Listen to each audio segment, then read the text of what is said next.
Bismillahirrahmanirrahim. Assalamualaikum warahmatullahi wabarakatuh. Waalaikumsalam. Soalan saya yang pertama berkaitan dengan sumber rujukan. Rujukan yang saya dapat adalah buku-buku ataupun transkrip ucapan Syekh Nazim yang dikemukakan oleh Hisham Qabani dalam laman web naqshbandia.org. Laman web ni description adalah official website of the most distinguished Naqshbandi Haqqani by Syekh Muhammad Hisham Qabani. Soalannya, antara Hisham Qabani yang tulis website dan juga someone from Jabatan Mufti Negeri Sembilan yang saya tak kenal siapa yang kita perlu percaya untuk mewakili pandangan Syekh Nazim ada web ataupun tidak menggambarkan pandangannya? Kalau untuk kami dua-dua. No. Okey.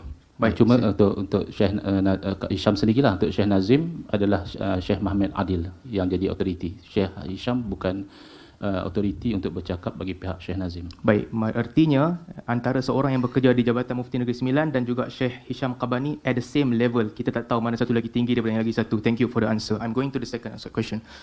Hisham, Adnan, GF Haddad, Muhammad Adil dan juga GF Haddad, Muhammad Adil dan juga siapa seorang lagi, Hassan Dik.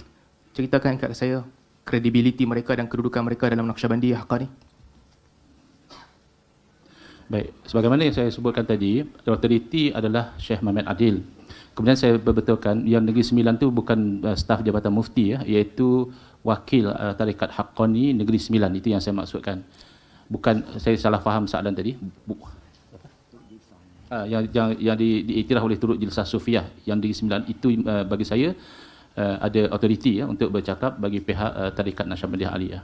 Saya kembali tanya soalan yang sama yang belum dijawab di antara Hisham, Adnan, GF Haddad, Hassan Dik, Muhammad Adil. Tolong bagi tahu kredibiliti setiap mereka dalam Haqqani. Baik, kalau Hassan Dik dia adalah murid daripada Germany, so dia boleh tulis relate whatever yang dia faham. But to say that he's representing the opinion of Syekh Nazim, it is not reliable. Kalau Syekh Muhammad Adil, yes, because dia pun yang dilantik oleh Syekh Nazim sebagai pengganti dia selepas kematian dia. Kalau Syekh Hisham, di sisi kita, selagi mana tidak bercanggah dengan pegangan Syekh Nazim yang jelas dalam buku dia, kita boleh take that as a secondary punya support. Tapi sekiranya bercanggah, then kita kena do things to verify. Sebab even laman web tu pun kita difahamkan dikendalikan oleh orang lain atas nama beliau. The description can be anything. Difahamkan oleh siapa? Pengamal tarikat sendiri. Siapa? Okey, saya tanya kepada Dr. Aiman. Siapa Aiman berbanding dengan Hisham? Tak, bukan isu tu. No, siapa Aiman? Saya bawa quotation daripada Hisham Qabani. You are challenging with Aiman. I'm asking you, who is Aiman compared to Hisham? No, I didn't. You put into my mouth something I didn't say. Okay, tell me. I said that the website, is managed by some other people. I'm not challenging Hisham's word. I don't know what word you are referring about. I'm talking about who is managing his website in his name. Itu adalah assumption. No, that is what I take from Itu adalah assumption yang itu engkau dapat daripada Aiman. Itu adalah assumption Aiman. That is your assumption that Aziman was assuming. Evidence?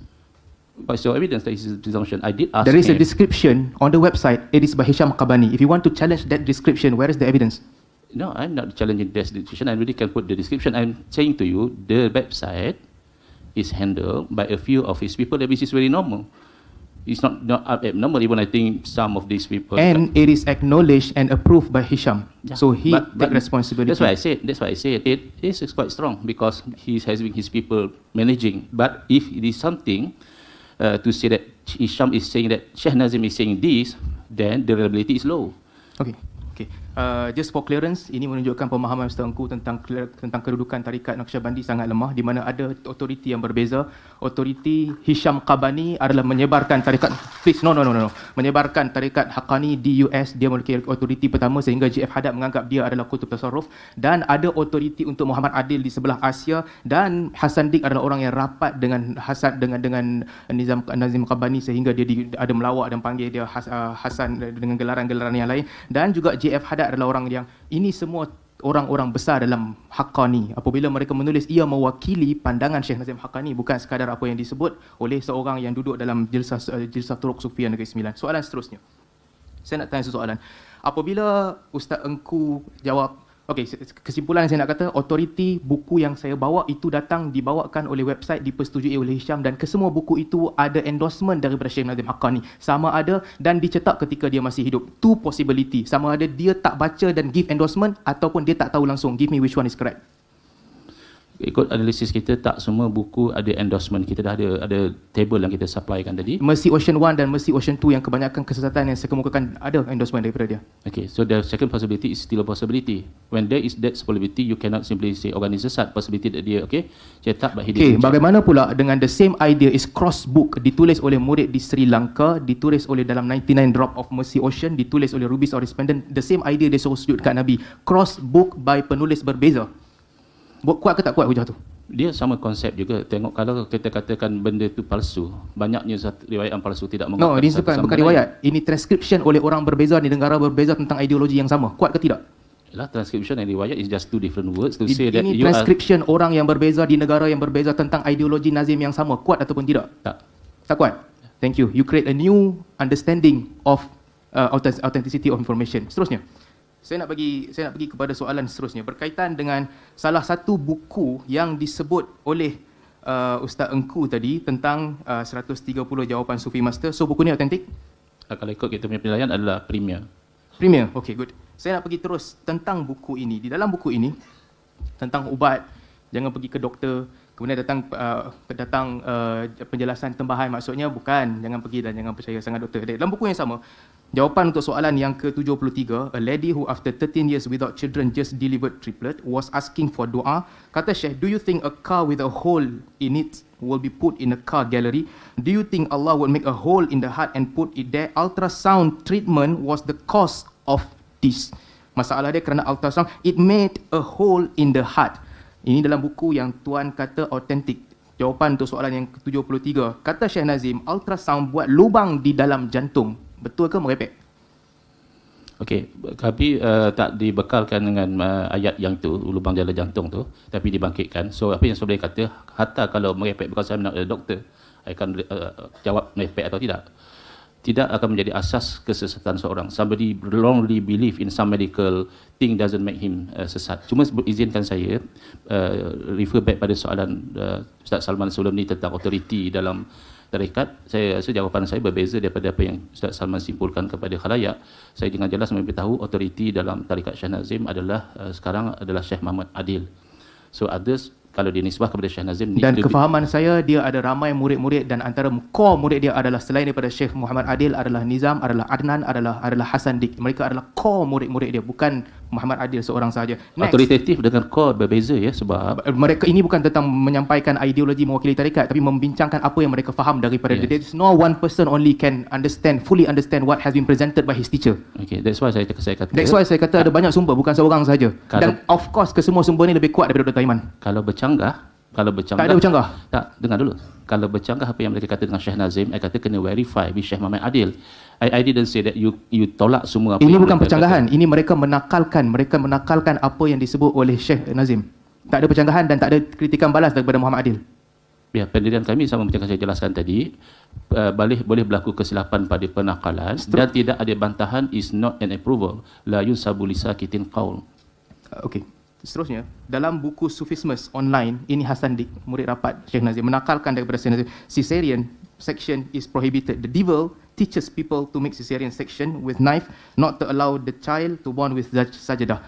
Again, tadi apabila dibawakan ucapan Syekh Muhammad Adil untuk mempertahankan satu ideologi Syekh Nazim tentang bidang perubatan, sebenarnya itu bukan mempertahankan, itu takwil, sedangkan di sana terdapat lebih banyak lagi ideologi beliau tentang perubatan yang sangat merepek dan bercanggah dengan kebenaran. Baik, sama pendirian kami, people might wrongly believe, contohlah macam cesarean, memang dari segi hukum asal adalah haram because you put a knife and belah. Tapi kita ada kaedah ad-daruratu tubihul mahzurat, kan asalnya you take a knife and torih perut orang itu haram. Tapi saya doktor kata based on position of baby and what itu bukan doktor kata based on apa, Syekh Nazim kata tak boleh langsung, bukan darurat ataupun tidak. My point is bila kita start with the point that cesarean adalah against the hukum, memang ada basis. Cuma to continue believing so might be a mistake that doesn't justify you to say somebody is sesat because no, itu bukan point saya. Point saya perkara merepek yang Syekh Nazim sebut tentang perubatan ada banyak dan bukan itu sahaja. Jadi jawapan Syekh Muhammad Adil tidak menghilangkan perkara-perkara merepek yang disebut oleh Syekh Nazim. That's your accusation. That my accusation based on evidence-based accusation. Next question. That's also your claim. Next question. Ustaz Engku membawakan satu tesis daripada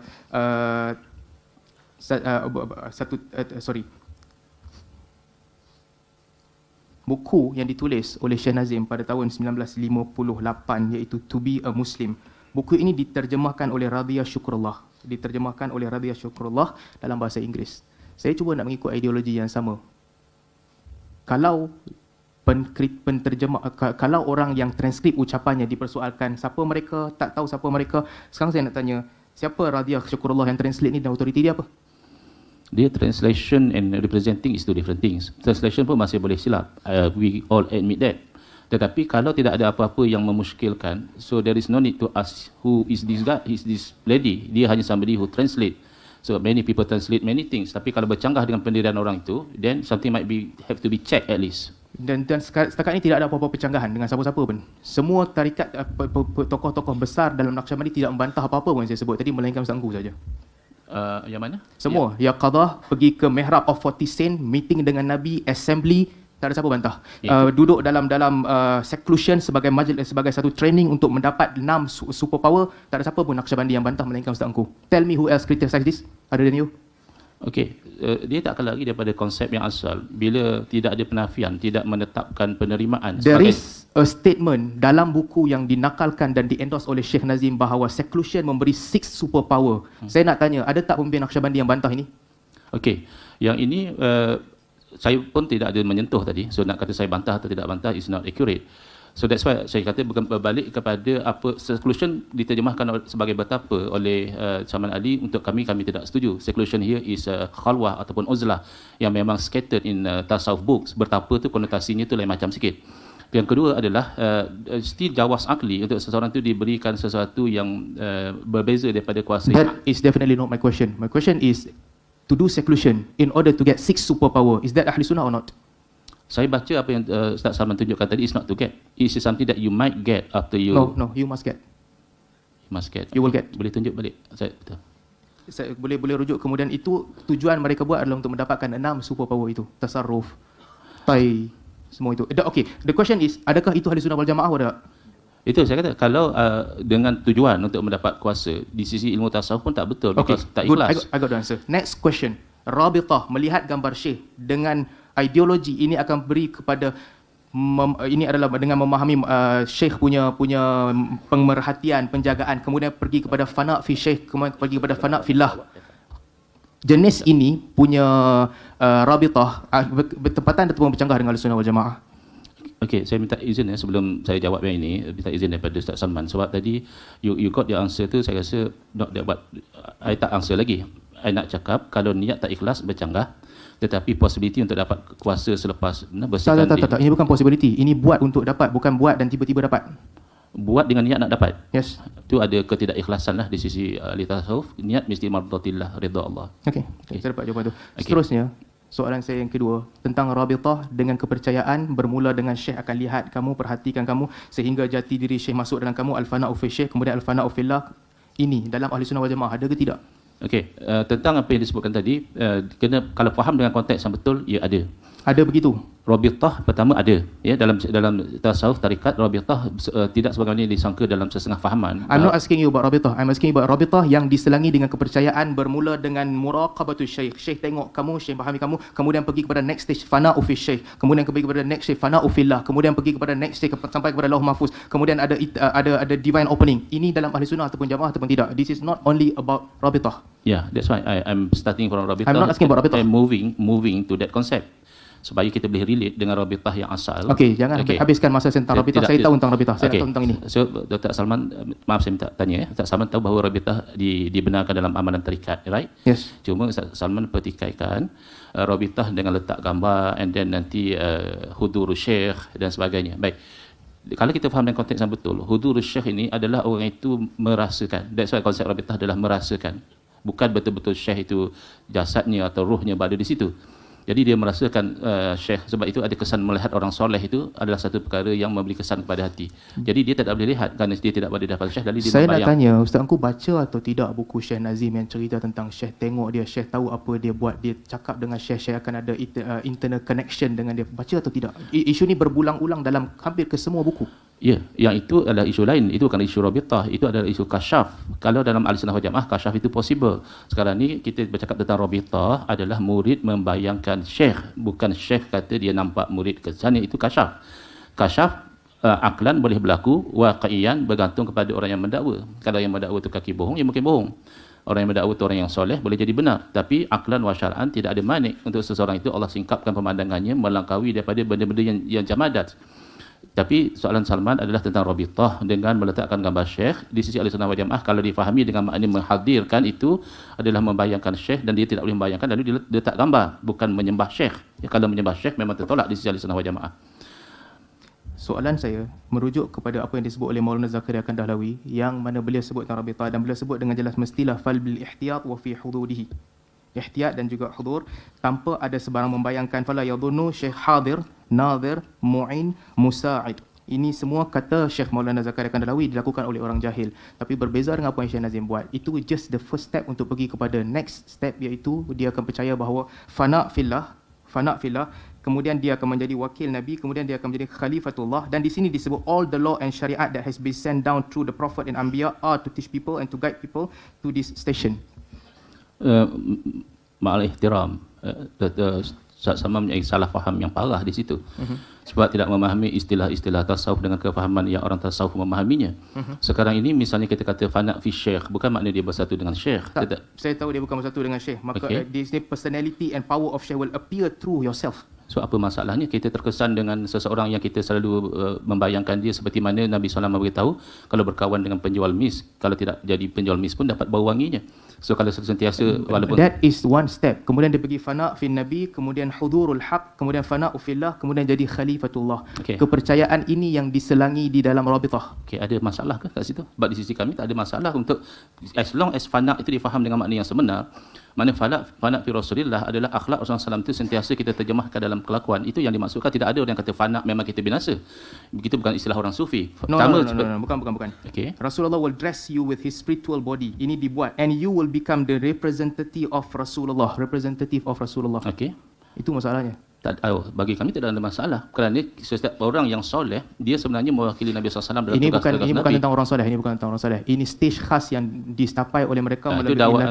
Ini stage khas yang dicapai melalui latihan mereka dalam Rabitah. Ya, jadi orang yang telah berlatih melalui proses, ia bukan Rabitah saja, ia sebab nak berzikir.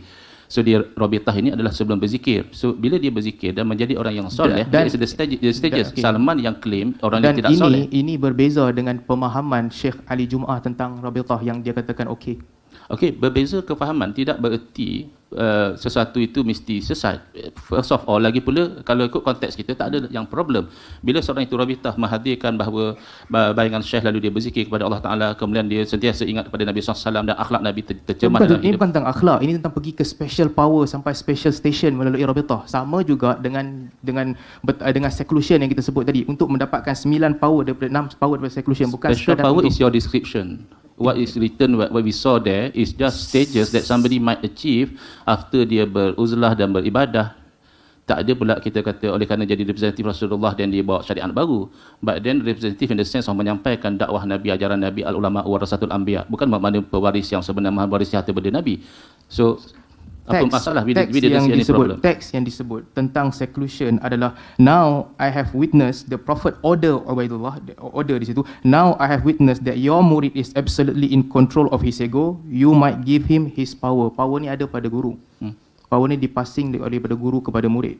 Dan power ni ada 6: haqiqatul jazbah, faid, tawassul, tawajuh. Ahli sunnah ada ke jenis ni? Karamah. Ini bukan lagi karamah, ini super power yang guru ada sampai tahap boleh bagi kepada murid.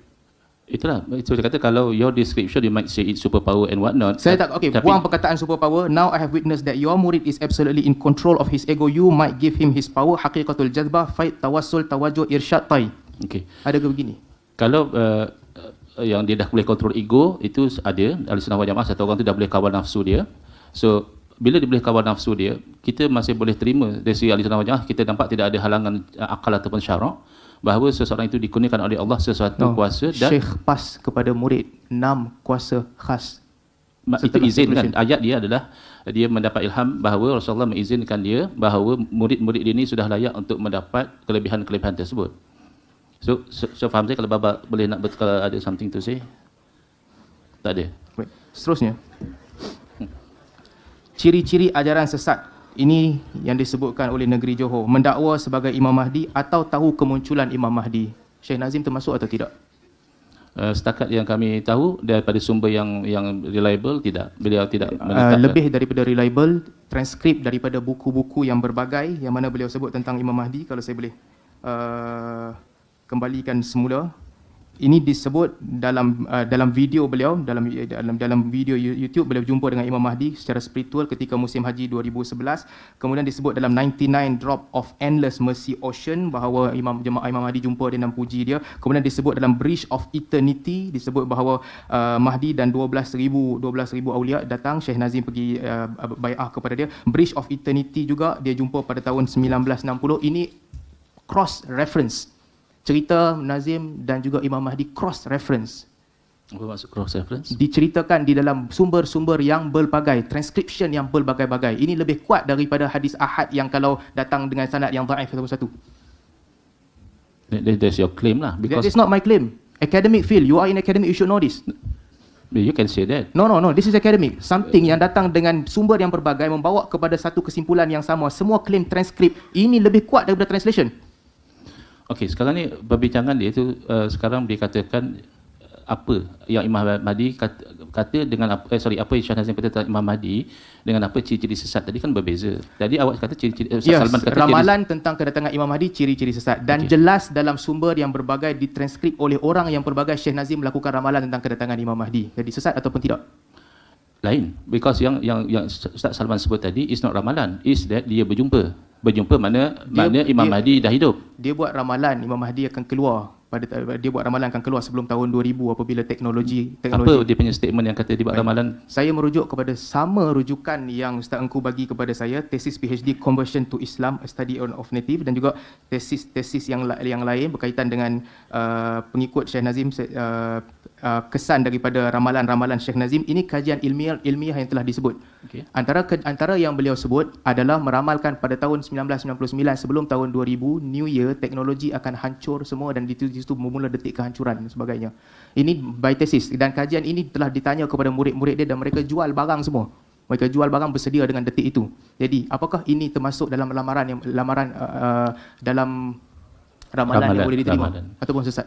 Di sisi kami is not even ramalan, sebab kalau bercakap tentang Y2K, Syekh Nazim tidak ada mention Imam Mahdi. Yang kami cek rujukan yang diberi oleh Ustaz Salman, there was no mention about Imam Mahdi. Dia mention about the end might be there, because kalau kita masih ingat Y2K, there was a worldwide punya belief that oleh kerana komputer tak recognize certain number, so all komputer semua akan jam, many things are rely on komputer tak boleh berjalan. So that's why dia kata based on the knowledge that reach me, berdasarkan information yang datang pada saya, the ending might end there. There was no mention about Imam Mahdi. So macam mana boleh kata beliau meramalkan Imam Mahdi based on that? So sebab saya kata that's your description only. Dalam sekejap. Jangan jaga adab.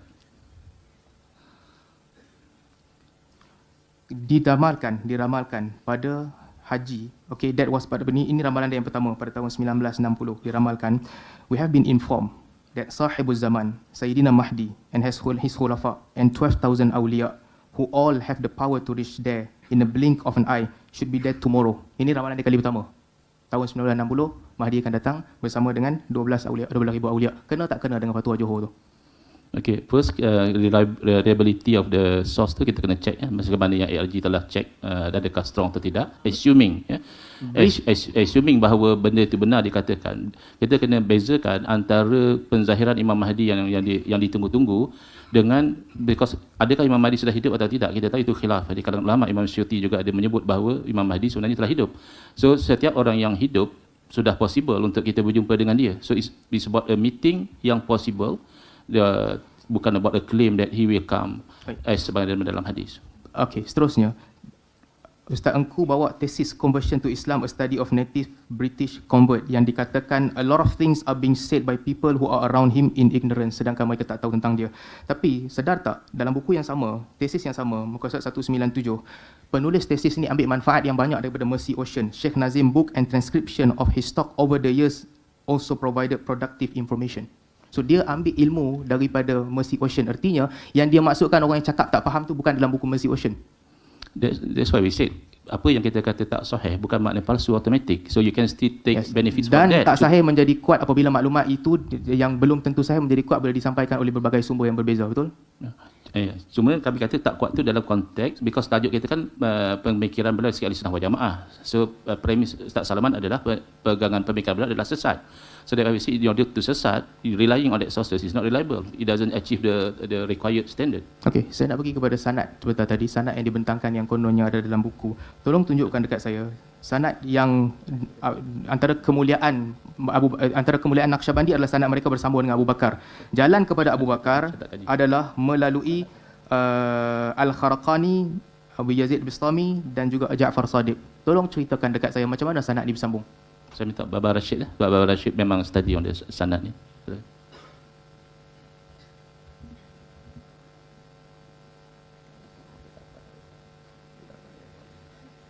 Boleh ulang soalan lagi sekali? Sanad antara kebanggaan Naqsyabandi adalah sanad mereka bersambung kepada Abu Bakar. Bersambung kepada Bakar. Dan silsilah emas Naqsyabandiyah ini yang kononnya dikatakan ditulis di dalam buku yang tebal, silsilah emas mereka adalah melalui jalan daripada Nazim Haqqani pergi kepada Sayyidina Abu Bakar As-Siddiq.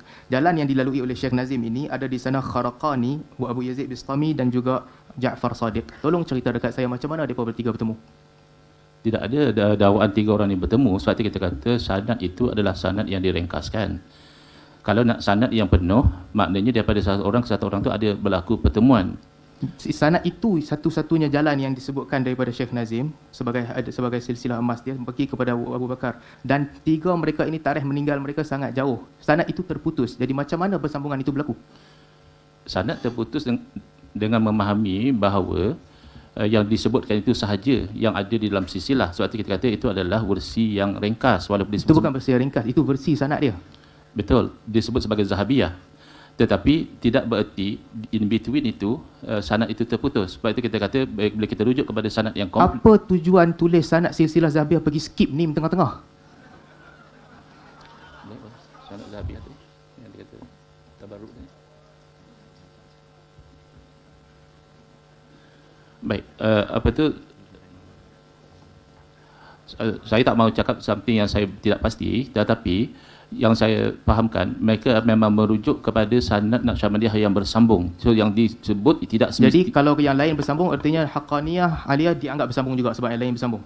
Sebab dia melalui jalur yang sama. Cuma yang Zahabiyah tu semua diiktiraf oleh Naqsyabandiyah lain. Kalau nak kata Naqsyabandiyah itulah mewakili yang bersambung tak bersambung, semua Naqsyabandi terputus. Baik, insya-Allah kita habis sesi integrasi Saman.